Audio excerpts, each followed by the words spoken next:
Hey Sunday, what's up? Oh my goodness, this episode is lit. Let's go.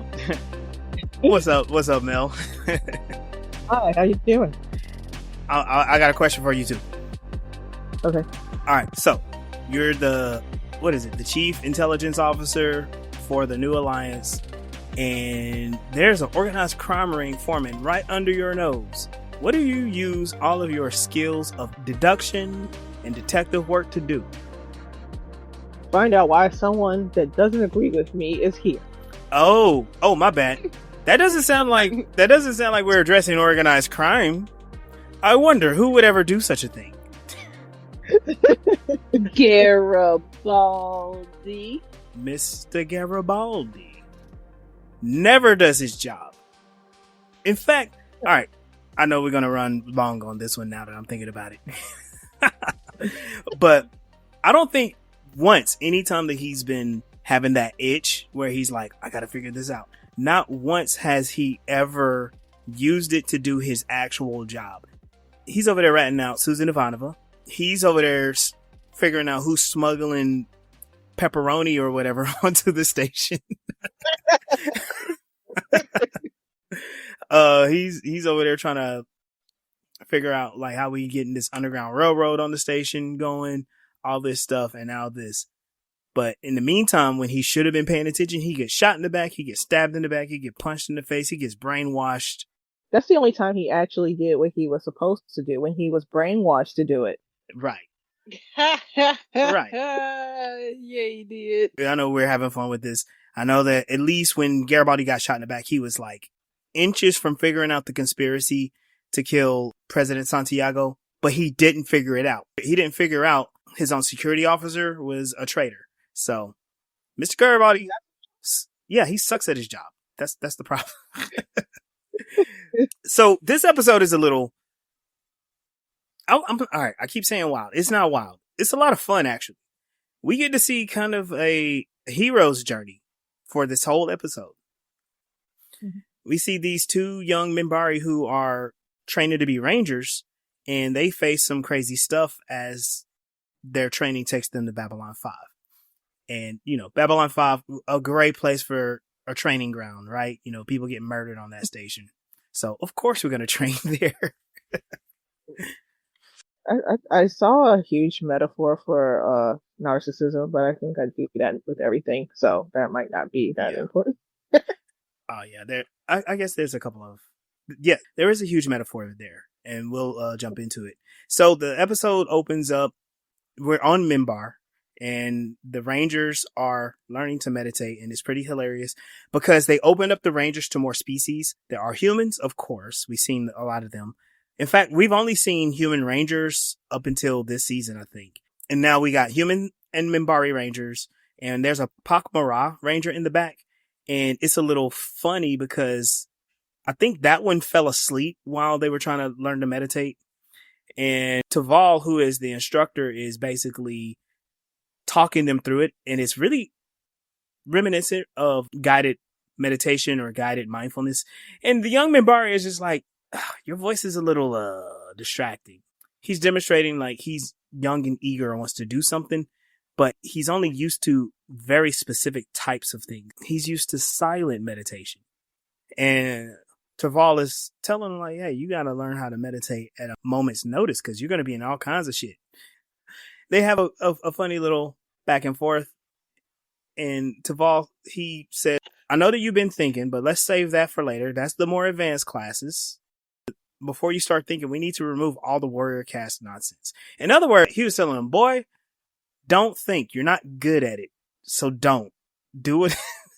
Do what I say right now so later we can learn. But in general, he was just calling him stupid.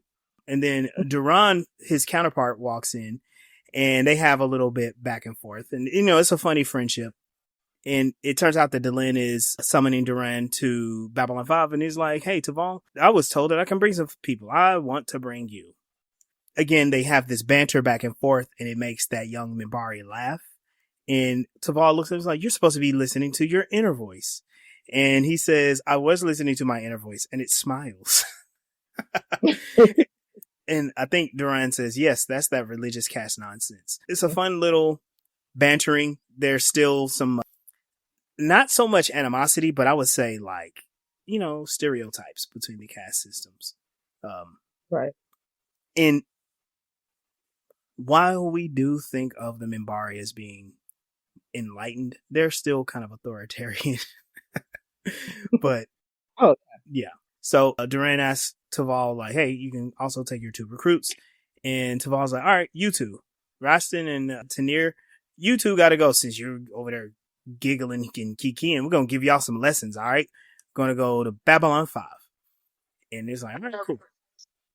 Speaking of Babylon 5, we see that there's a whole new criminal element taking over the underworld there. Because Babylon 5 is like, the Minbari said, like, oh, it's a safe place to go. And as soon as we switch to Babylon 5, this new guy is shooting a person in the head, murdering them. And do you recognize who that is, Mel? The one getting killed or the one doing the shooting? The one doing the shooting. That was the bully from the episode, right? Mm-hmm. Is he a famous actor or something from somebody else? It's from something else? From Marvel. No, close. That actor, he played Kano in the Mortal Kombat movie. Oh. He has that strong Australian accent plus that gruff voice. That's him. That's Kano. Oh yeah. Yeah. It's the 90s one. And it's kind of cool. Like, this actor's cool, and it's really sad because he did pass away, like, not very long after this episode. Like, I don't know, I can't remember the reason why, but he did some TV roles, and he had an untimely passing. But he definitely hams up this episode. He's very captivating, but that's also because his voice. He's a tall dude, but his voice is so commanding. So we'll see what he does with that voice. On Babylon 5, Delenn is giving the Minbari delegation an informal tour on Babylon 5, and she's just walking them around and whatnot. We quickly see one scene that I think is so amazing because Garibaldi is in the mess hall, which this mess hall is new because I don't think this exact setup was what we seen with Sinclair or Sheridan. So it looks new, and probably specifically because of what they want to do with Captain Lochley. They're all having their meals. They're discussing the fighter shortage. There's a shortage of the starfighters, and Garibaldi is saying like, well, I figured if we got a captain that was fighting on the wrong side of the Civil War, they might, want to replenish our shortfall, and they have it out right here. Because Garibaldi is like, well, you're on the wrong side. And she goes, I never said which side I was fighting on. And then he just straight up asks her, like, well, which side did you fight on? I want to point out, this is Garibaldi being way too nosy about a person he doesn't work for and doesn't have any authority over him. Not really. But he's... Right. But his white male ego gives him the audacity to think that he can challenge the captain of Babylon 5 because she's a woman. Mm. Yeah, because any other time he's like, well, he's my friend, so I trust you too. So why is he doing that to her? And then his whole thing is like, you were on the wrong side of the war. Dude, you were on the wrong side of the war. Right. Oh, he was acting. He was brainwashed. Yeah, but he's projecting now. Yeah. Oh yeah, he's absolutely projecting. He was on the right side of the war for 10 minutes when he was deprogrammed, and it was like either fight for the Mars Resistance or show up in Babylon 5 and get shot in the face. Right. And I love the contrast that Zach gave to that whole thing. Oh, well, he was trying to figure out like what was in the food. It looked like, to me, it felt like he wasn't really being stupid. Oh, no. Like, I'm going to talk about this other thing. He was like, I'm trying to purposely make it clear. I am not in this. Right. I am over here eating my food.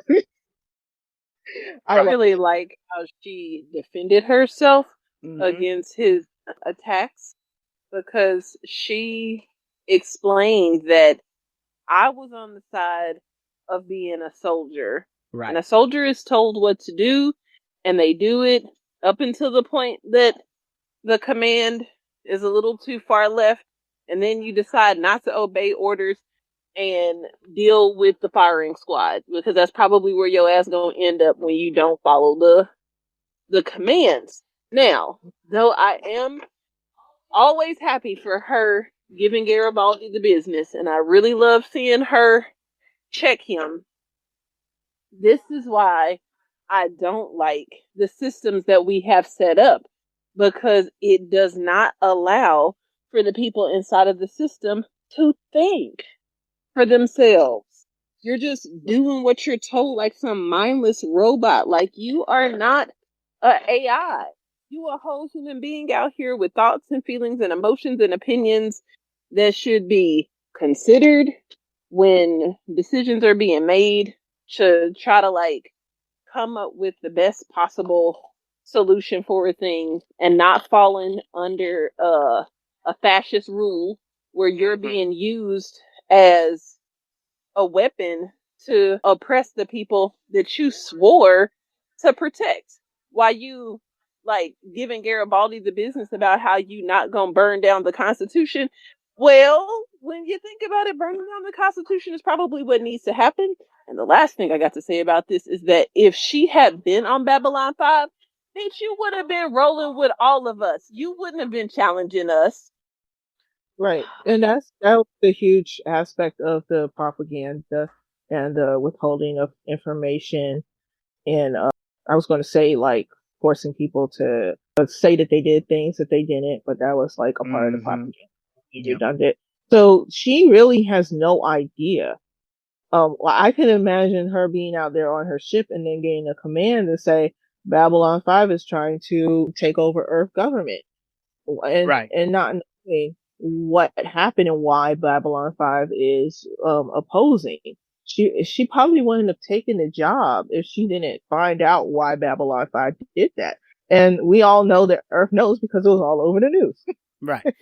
Also, the intelligence for the military is very controlled. If it's coming from the Clark regime, it's very sanitized, very controlled, very specific. So the military doesn't know anything. They're supposed to be loyal to Clark, even though they're like, okay, we're supposed to uphold the Constitution, and that means the commander-in-chief. The commander-in-chief was the one destroying the Constitution. What's really interesting here is she also challenges Garibaldi directly.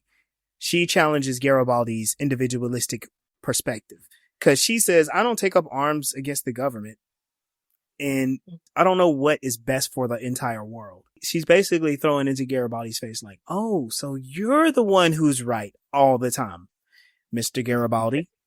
I find it ironic because, yeah, he does have this whole perspective of like, I wish everybody would leave everybody alone. It's very libertarian, but it's also libertarian in the aspect that it is extremely naive that such a thing would happen in the face of the type of system that he's perpetuating. Right. And since he himself was a victim of such authoritarianism and was being used as a tool to threaten freedom. Mm-hmm. And now you coming for her? Right. Hello? Right. Like, y'all both are being manipulated by the same system. Have some kind of like empathy for the situation that she's in, which is what I try to do to the best of my ability when I'm dealing directly with soldiers and police officers. But there comes a point where, hello, like, how bad this shit gotta be before you open your motherfucking eyes and see that you on the wrong side of this shit. Yeah, but that's the thing. That's what Lochley was pointing out. Like, she's a soldier. She's not an individual. And then her whole thing was like, they're not supposed to think for themselves. They're supposed to uphold these ideals. And she's kind of calling Garibaldi a person without any ideals. And it was an interesting sparring match because she just like takes off and Garibaldi is just looking stupid.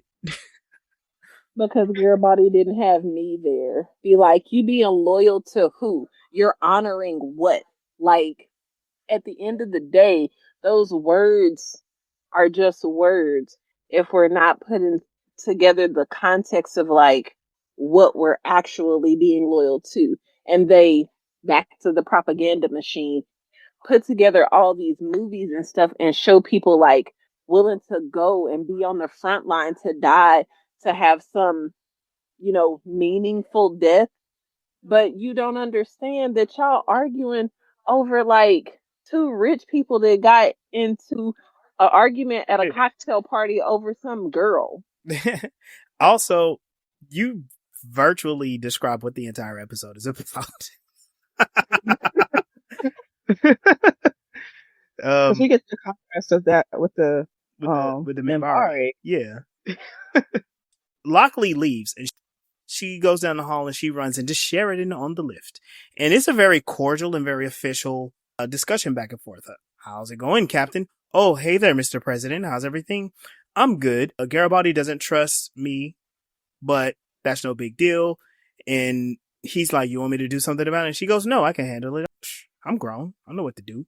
And he's like, well, that's exactly why I chose you, because I know you know exactly what to do. And then they kind of leave. And it's like, what was that scene about? If you never saw this episode before, you're like, what?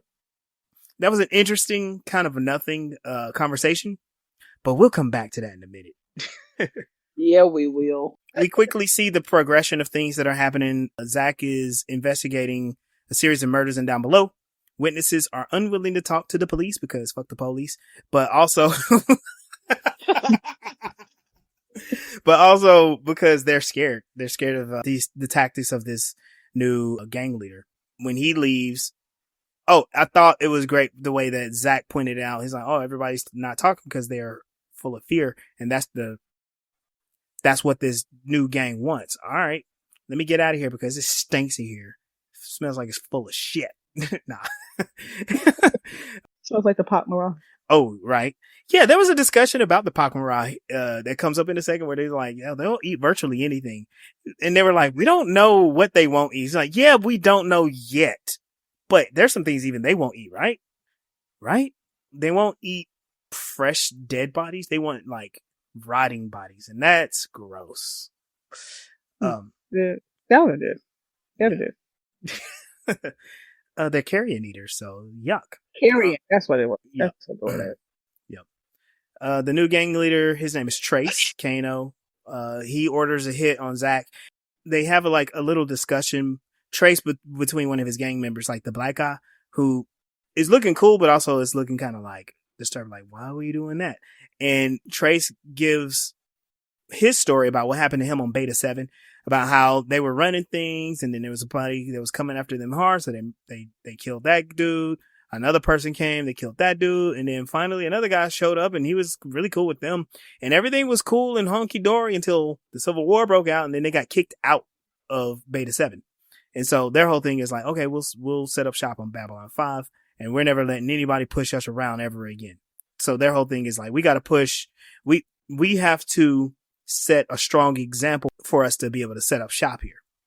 So now we know that this dude is dangerous. He's murdered before. Duran discusses the Ranger recruits problems, one with so many different people, the Pakmara in particular, and, along with what they eat, the smell. So they have to put the Pakmara's quarters far away from the quarters of the other recruits. They're struggling with just the cultural differences. And it's hard to say. To me, it does seem like the Minbari are xenophobic a little bit, but they're in a place where they're trying to tolerate other people's differences, especially with the Rangers, which is a great project, by the way. But I don't know. It kind of reminds me of the United Nations. It made me think of like children with disabilities, where a lot of teachers will just focus on what they can't do to fit into the system instead of working with what abilities they do have. Yeah. It's like that kid where I'm gonna ignore their, so I'm just gonna focus on reading because they don't read as good as everybody else. Right. That's the point when Delenn was coming up with the marvelous idea of how to use their ability, like use their strengths to our advantage. Yeah. Yeah, I really liked that part because when I struggled in school and would get in trouble and stuff, or saw other people, I should say, because I wasn't getting in trouble. Nobody ever even really noticed or saw me, but that's a whole nother story for a different day. When I see children getting into trouble, my brain is just like, they just need a task. And you keep asking them to do nothing Yeah. as opposed to giving them something. And Right. that's what Delenn did. And I just loved it. And then the something that they do think they are giving them ends up being nothing from their perspective. So you're still technically give them nothing, even though from the teacher's perspective, they're just throwing work at them constantly and it's nothing working, right? Because you don't figure out what is actually for them. Mm-hmm. I also like the way that they're discussing the ways to teach the Rangers. They're solving problems, but the purpose is to get the Rangers to also solve certain problems. And we're going to come up against some major challenges that they face.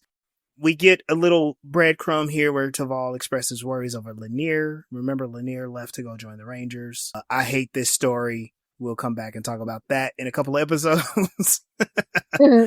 Garibaldi is having a conversation where he's recruiting 2 of the rogue telepaths to work with him in intelligence gathering.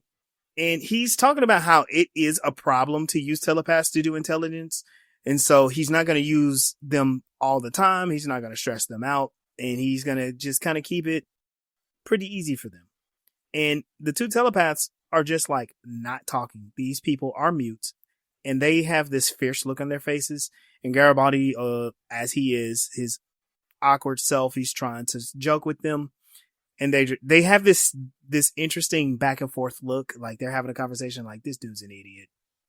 And I'm laughing because I'm like, I know like everything that they're saying, I'm saying too. And while that goes on, Garibaldi is trying to talk to Zach so he could pull Lochley's personal files.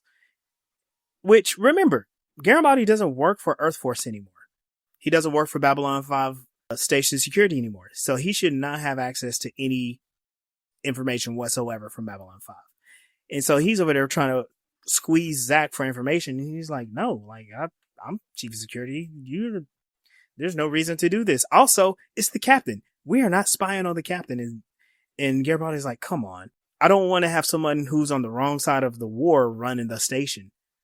And he was talking about how he was about to like go on and on about how he doesn't even know her or how did Sheridan even pick her, but then he's cut off. So we got breadcrumb number 2 about weird ass conversations. I will say I like the way that this episode is written. I want to make a broader statement too. I know we've been talking about the writers. The writers are J. Michael Straczynski. He wrote like 90% of the episodes, and there were some guest writers that wrote like 10 or 12 others. So it's J. Michael Straczynski and whatever the network was asking of him. So all of our problems with the writers is with him. He's a genius, but mistakes were made. Right. I mean, that happens. Yeah. Be perfect. Yeah, it's kind of obvious when he's letting someone else do some of the heavy lifting, because some of the stories didn't fully feel like they knew the characters as well. Yeah, true. Or maybe he just wrote the character different that day for some reason. I mean, you can tell when the story, to serve the story, they're moving in a certain direction. The characters have to be written a certain way. Like last episode where we were just seeing these bystanders visit the main characters a little bit, and they're like almost strict stereotypes of themselves. It's it's kind of cool. But yeah. So in this conversation, Zach is shutting Garibaldi down. Garibaldi's like, oh shucks. Because we are now recognizing that Garibaldi is honing in on a secret that is escaping his notice, and it pisses me off because he's not doing his job. Not really. But Zach is being called to down below. He's called to down below because an informant was set up to set a trap for Zach by Trace. And I like this character, Cynthia Teagarden, because she's very earnest. She's like, okay, that's all I know. And as she's walking away, Trace doesn't care that she hears him. That they're like, okay, when we kill this guy, put the body in the spot that we said. She's like, wait a minute, kill him? That's not what I signed up for. And instead of like really doing anything, they attack her. But as they attack her, Tanir and Rastin, they're on their tour down below. And they're like, oh, shoot, someone needs our help. And they just run straight in and start fighting the gangsters. Tanir intervenes with Trace and the gang as they try to harm her. And they beat them up. I have a couple problems, a couple of thoughts. The Minbari is supposed to be a lot stronger than humans, but they did like knock out one of them and then just 6-on-1 beat the other guy. Yeah. It was rough. I also want to point out that I don't know that it was like the smartest thing to do for a woman to be in a pit of thieves, hear some bad news, and then you think that you're going to challenge like the hierarchy in the situation. Be smart, ladies. Hear it, shut the hell up, get to safety, and then do something about it. But don't challenge them if you don't have no kind of way of like actually changing their perspective. You're not martial arts trained to where you can beat them up and make a difference. And you don't have no kind of pull in a direction where they're concerned about who's going to be concerned about you coming up missing. So, yeah, be a little smarter. That's why they took advantage of someone who was in need. She was desperate to get to go home. And also, like you said, Sunday, but my thoughts went to, you have a ticket to get off, which means you have to go through security. Yes. Hello. All you had to do was stop and tell security as you're getting on. Way, your boy's being set up. Right. They set me up to set up your boy. I don't want to get in trouble, so I'm going straight to you, and I'm walking on this walking pad and get on this the transport. Mm-hmm. Yeah, that's all you had to do. But they took advantage of someone who was in need, and so they were able to. She wasn't thinking straight because she's panicked. Yeah, she's in a desperate situation, and. Yeah, she panics. And also the story demanded it. Yeah, the story would if they would have given her ticket, she would have just called and said, meet me here, and then they confirmed it. They could have sent her off and then just be there to ambush the dude. Everybody's stupid. Yes. Except for Zach. And the Minbari. Hey, there you are absolutely right. Zach has matured into a very intelligent human being. In season 5, he is leveling up. Yep, shutting Garibaldi down, leveling up. Mm-hmm. He's got more confidence. His stupidity came off in the earlier season because he didn't have confidence in himself. So in MedLab, Tanir is getting treated because he got hammered pretty bad. Right? I don't know if he's in a coma or he's just he almost died in that attack. Mm-hmm. And they're like, we need to make sure that he survives, right? Delenn and the other Minbari are talking about how, like, we're going to handle this our way, which I can't remember the word that they use, but they were talking about using terror. And the terror. Yeah. And it sounds pretty serious. And it also sounds like really scary. As in, like, what do you mean the terror? Are y'all about to Batman the whole down below? And they kind of do, but that's not what they're talking about. They have this discussion about it. They want the Rangers to handle it, and it's going to be part of Tanir's training. The other one that got beat up is going to be there too. So they say he must confront the attackers and learn to use the use of terror. So.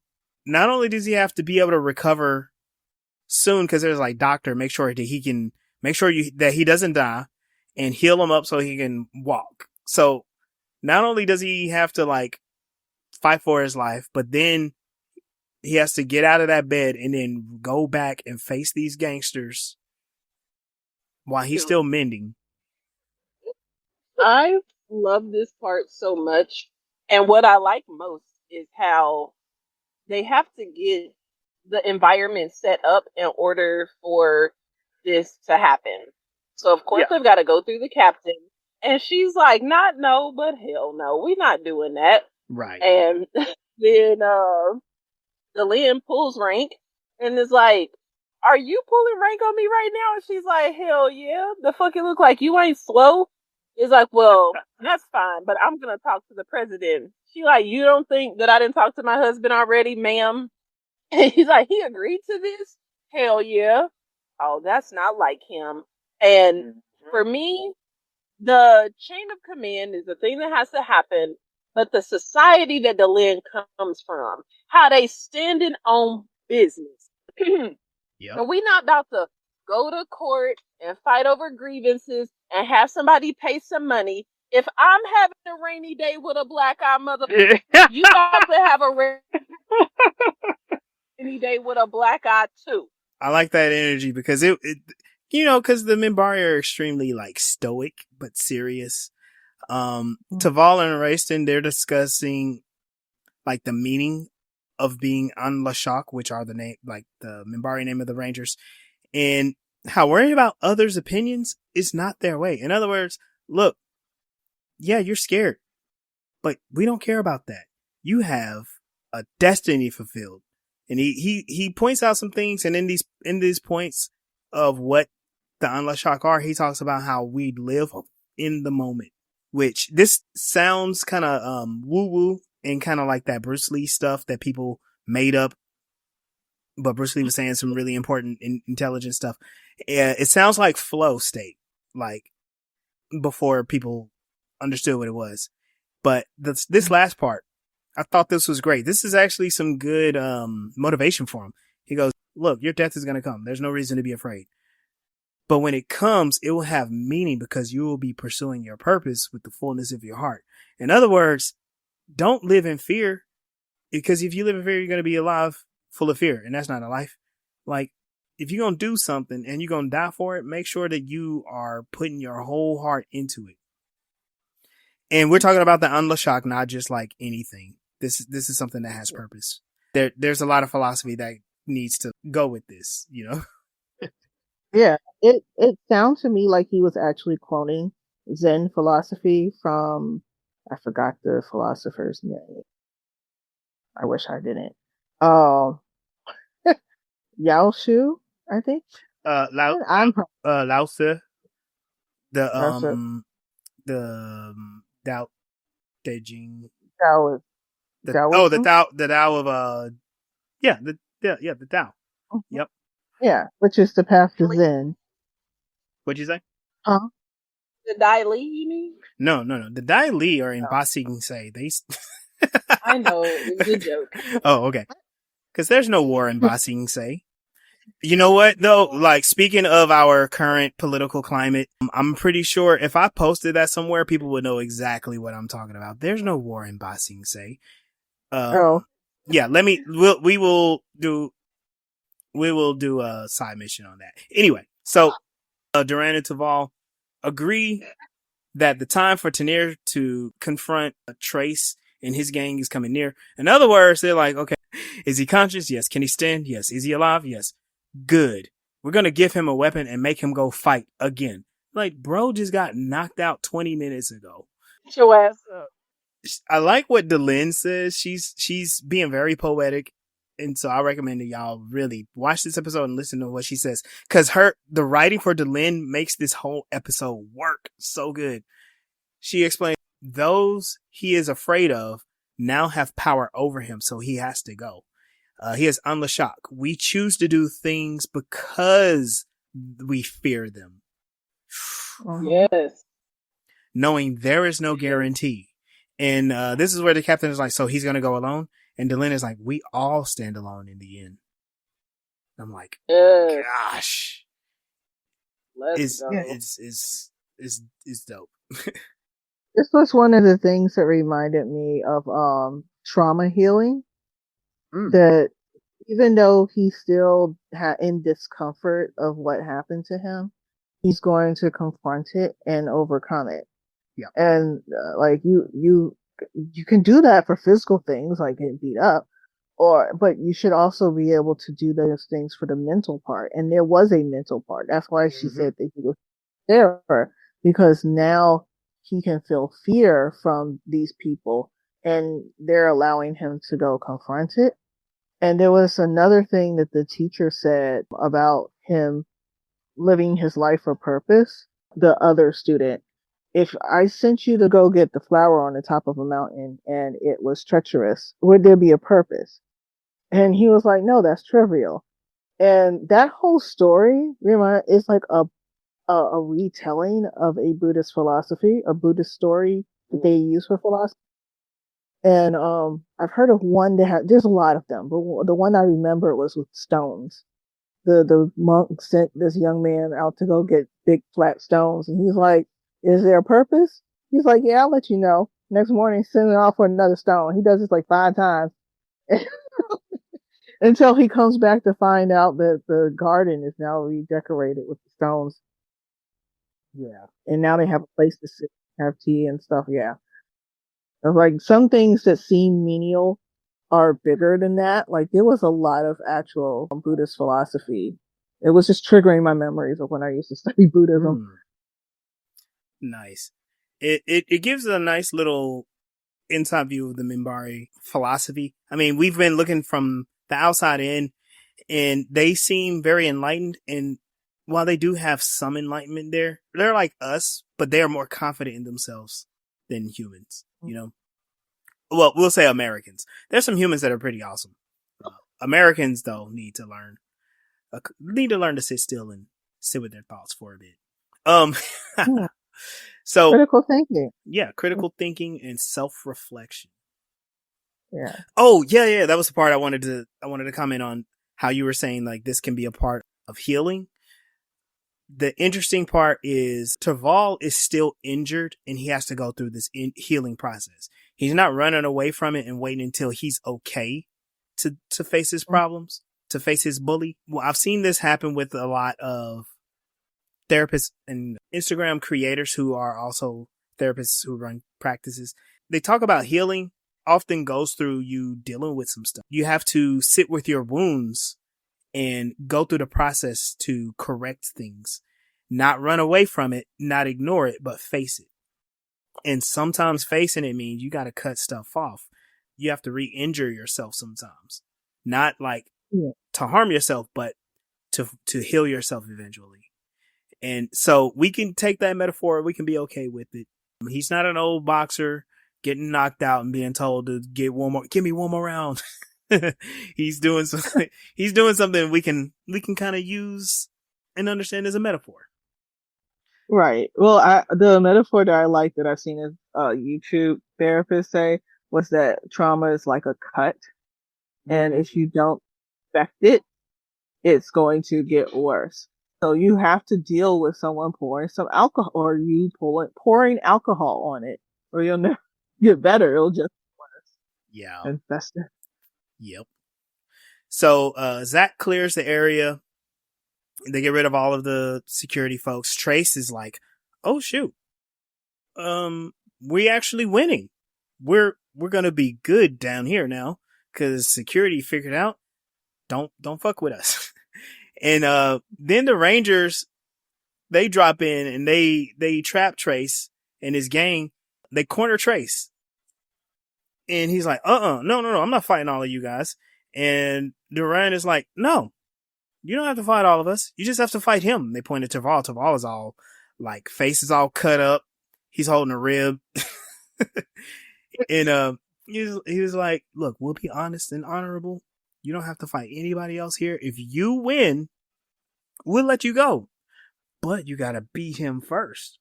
You've done it before, right?" And Trace is like terrified. He's like, "Why I gotta do all that? This isn't right. I got rights." Now he's an underworld underworld crime lord, and he's like, I got rights. He's coming up with all these excuses to not fight. And it's funny because Terval and Duran, they're having this discussion, and they perfectly pinpoint Trace as a bully. They saying he's using strongman tactics. Strongman tactics. I did a quick little Google search for a quick definition. It's basically a type of authoritarian leader who uses military power and claims strong popular support to maintain control, often by disregarding democratic norms and prioritizing personal gain over national interests. So just translate that into the underworld. He was using all of these intimidation tactics to make everybody shut up so he could expand into his crime underworld. That part. Mm-hmm. Now that he doesn't have his buddies, he is scared because the only power that he had was other people being afraid of him.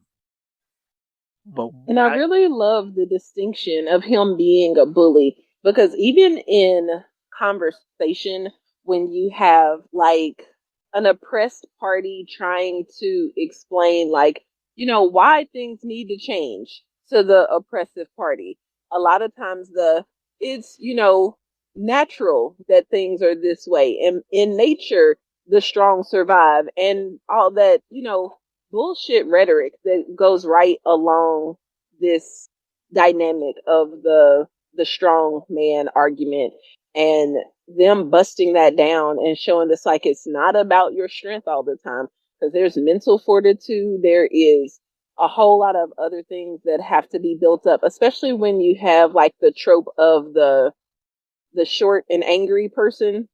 Like, if somebody is short, then you gotta like really be careful, because they beat him, like, fucked you up. People assume that a shorter or a smaller person is not going to be able to do XYZ, fill in the blank. And then you look around and, you got that rainy black eye I was talking about earlier. Yeah. I wonder, have you seen something in real life that makes you think like, hey, short people might not be so defenseless? Hello, my sister. Like, I mean, she's not the shortest person, but I call her a pit bull that, can fit in your pocket, and I wouldn't recommend. It is 10 out of 10. Do not recommend that you try her. Yep. Yeah. In the school system, when we did bully training, they told the definition of a bully was someone who used their perceived power to, maybe I don't remember the definition exactly, to try to have power over somebody else. Mm-hmm. And yeah, if people don't realize what power they have, then they'll fall for that. And in the story he told earlier about him on the other planet, where he took out all the guys until one of them decided to go along with what he was doing, he scared them by killing all the others. Mm-hmm. It was like, taking this position, you want that too? And he's like, right. No. Yeah. And we see that Tenir easily defeats Trace. It took a little too long because the fight scene was a little slower, but it wasn't bad though. It was pretty good. And Tenir defeats Trace, and Terval asks him, so where's your fear now? And Tenir's like, gone. And they ask him, what do you feel? I want to zoom in on this for a bit. I'm sorry. Yeah, he said it was with me. You got that right. I'm sorry. I wanted to. I was jumping up and down like, yes. I wanted to zoom in on this part because it's like after he did this very intense thing, they're inspecting, they're doing a review. Like, how do you feel? How do you feel? Because like a lot of times, and I've gone through this after fights where I didn't have the opportunity to inspect and review myself. It was kind of like, what's wrong with me? I won, I got the championship, but something is off. You know what I mean?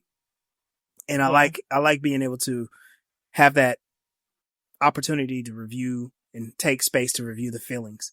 And so Tenir explained that he pities Trace because this is all he will ever have, which is the crime syndicate and nothing else. And he says his name will be swallowed by silence. Like, God. Like, there was one other thing that I wanted to point out that I love about the Minbari culture, that they have systems in place to help their population navigate these struggles and have somewhere to put their fear, their anxiety, their worry, their problems. And it's a little difficult for a lot of people to accept if they don't come from a culture who thinks that, there's a time and place for violence. But from my perspective, I really like that they have that option. Like, okay, if you choose to go down this path, because I don't see the Minbari for the most part outside of the Warrior Caste, like really just out here harming anybody or anything without some kind of like legitimacy or like logic behind the actions that they're performing. But like Garibaldi is going to say later, I mean, if you start some shit with them, they gonna finish it. And it's just so rewarding to see that in your trauma and in your pain, that there's going to be such a strong, resilient support system behind you, helping you get through that. Mm-hmm. And the Minbari have a ritual for it. They have a ritual. It's good. Like, I've been learning lately about how to actually, maybe not have a ritual, but have a way to review a lot of different things, especially in relationship. Because there are a lot of things that we look at that we don't think has meaning, but it really does. They're important in our lives, and it is good for us to take opportunity and review them and figure out like what they mean to us, what is serving us well and what is not. And it's good to honor things that have been good to us in the past, even though it may not serve us now. But it's like, hey, in remembrance, this was a good time, and maybe that memory can help serve us in the future. I'm kind of like talking that woo woo stuff, but it actually is important to figure out like where you came from, right? Yeah, well, a lot of woo woo stuff came from people trying to understand the human mind and how to heal before we have psychology. And then it got demonized, and that's probably why we call it woo woo stuff. But a lot of that it got colonized. And then demonized. Yeah. Yeah. But yeah, most of the time, any type of spirituality is, let me just stick to spirituality, not just religion. But most spirituality is just us trying to understand our subconscious. So going through an experience and letting yourself sit with it is you going through what part of it became a part of you. Because if you're not aware of those things that go into that not so conscious part, the part that you're not conscious of, you'll react in ways that you're not conscious of. Because if there's so much in your subconscious, it'll take over. It'll be imbalanced. And awareness being all the meditating that they do, all the self-checking that they do, those are all just practices that get demonized in the Western culture, because if you do that, then nobody can just simply tell you something and you run off and do it. Right. Yep. Like getting ready for the end of the world. Right. Selling all of your belongings and telling everybody we're going to be raptured in September. I don't even know what day they said. September 22nd or something stupid like that. There you go. 22nd to the 24th. It's definitely happening between these 3 days. I knew the new moon was coming because I had a ritual for that. But I wasn't doing that. I decided to, that's when my ritual that night was to put together a playlist of songs from my childhood that I love. Because I want to get more in touch with myself and renew myself as a more authentic me. And that does not put any of my home and safety in danger. I was going to sit here with my laptop either way, and that's the way I was just more productive. All right, we're almost done with this because some really cool things happen. Well, some funny things happen. Security they arrest Trace real easy. Garibaldi's suspicion about Lochley increases because he's left by himself in the security room with her documents open. Zach told her no, but then he got called away. He's like, yeah, we're going to arrest this guy. But then we don't see what Garibaldi does. I assume because he's so nosy that he looked. Delenn also becomes suspicious. And what happens is pretty interesting. We'll come back to that in a second. So the Minbari company prepared to leave the station. Delenn declines an invitation to Minbar for the moment. She wants to stay on station. She asks Tanir to be a house guard in the future. After Duran agrees that Tanir fought well with the Dembak, Delenn expresses her suspicion about Tanir's skill. She's like, hey, you said these guys weren't trained completely. I guess he wasn't trained very well, but he had great hand-to-hand combat skills. So maybe he wasn't trained by the Anlashak, but it was, it was kind of like, well, we knew he was going to win. They don't put people in situations they don't think they'll win. I've never seen that happen with the Minbari. Garibaldi comments on the Minbari's need to finish a fight and how their attitude was during the Earth Minbari War. It seems like every time something happens to them, they have to be the ones to finish it.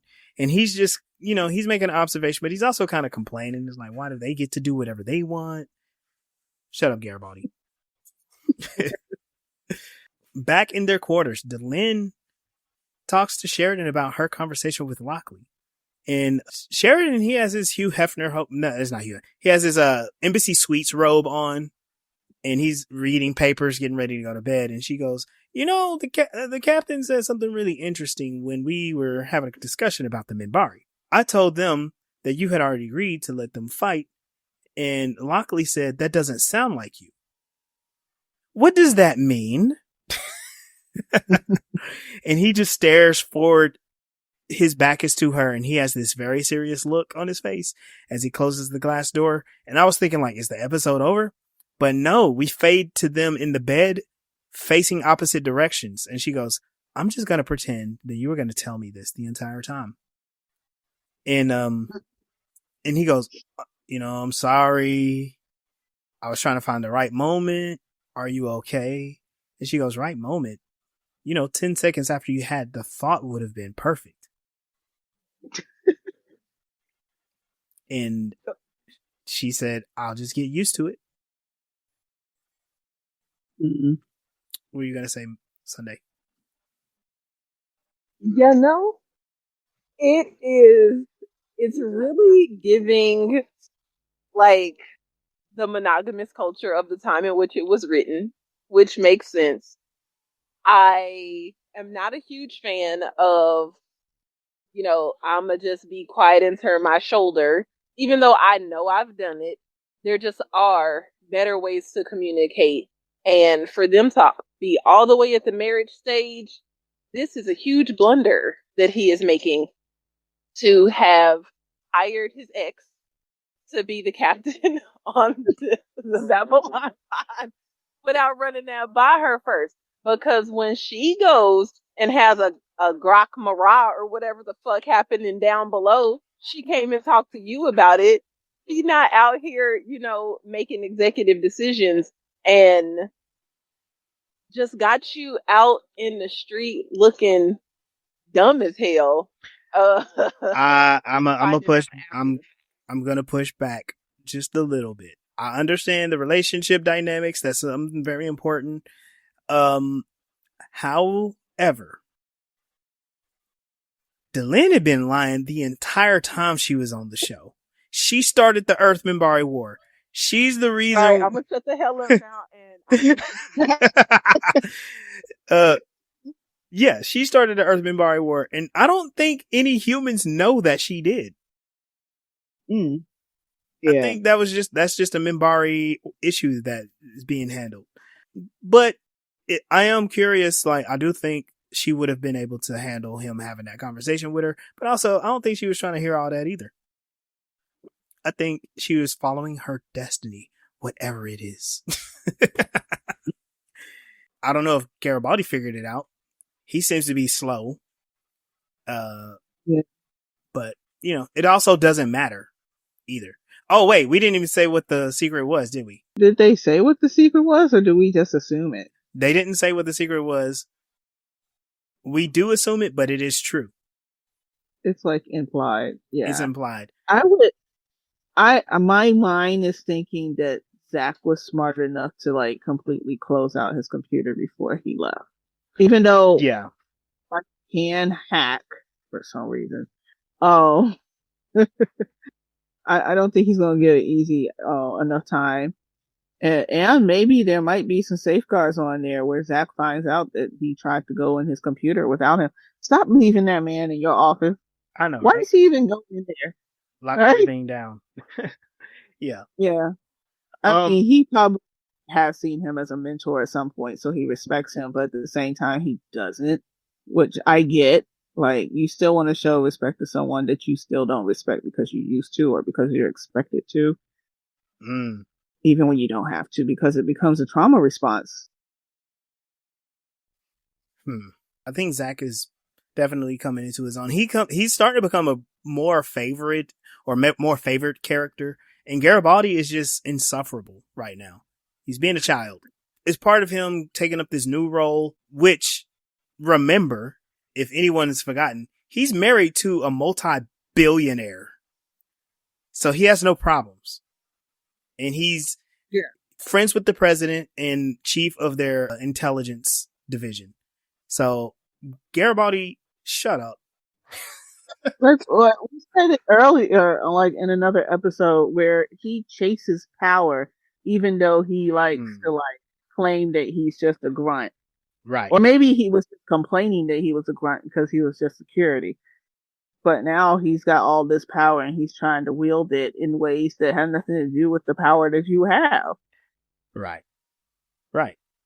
And he's not just finding himself in these situations. He's making deliberate choices. But we'll lay off for Garibaldi for the rest of this because, you know, there'll be other opportunities for us to step all over him. Yeah. So that concludes this episode. Thank y'all for joining us for this edition of Voices in Hyperspace. Be sure to check out our YouTube, our Instagram, our TikTok, and our Facebook. Continue the conversation. Like, follow, share. We are at Voices in Hyperspace. I'm Legendary Black Lion. You can find me on Instagram and TikTok at Legendary Black Lion. We tend to try to go live together on Saturdays, but we'll send out posts ahead of time when we do, because it's a lot of fun. You get to hear a lot more of Mel and her experience as an author, and just more of her raw thoughts is really awesome. And then you get to hear me ramble a little bit too. Yeah. And he can bring the actual data when it comes to certain things. I try. I'm most yeah. And you can talk to us directly, because you could be in the comments and typing, or ask to come on, and we'll chat with you live on TikTok. I typically, if I'm not going to go live on Saturday, try to leave a video stating that I'm not, and maybe why. But I try to be live Saturday at 6 o'clock Eastern Standard PM. Yeah. Not 6 a.m. Yeah, PM. And how can people find you? You can find me at melsrebellion.com. You can also find me on TikTok at Mel Asylum. And you can find me on YouTube at Mel's Rebellion. And you can find my books on Amazon. And on melsrebellion.com, you can find links to all of those things. Awesome. Hey y'all, this is Sunday, and you can find me at a bagel. Until next time, we'll see you out.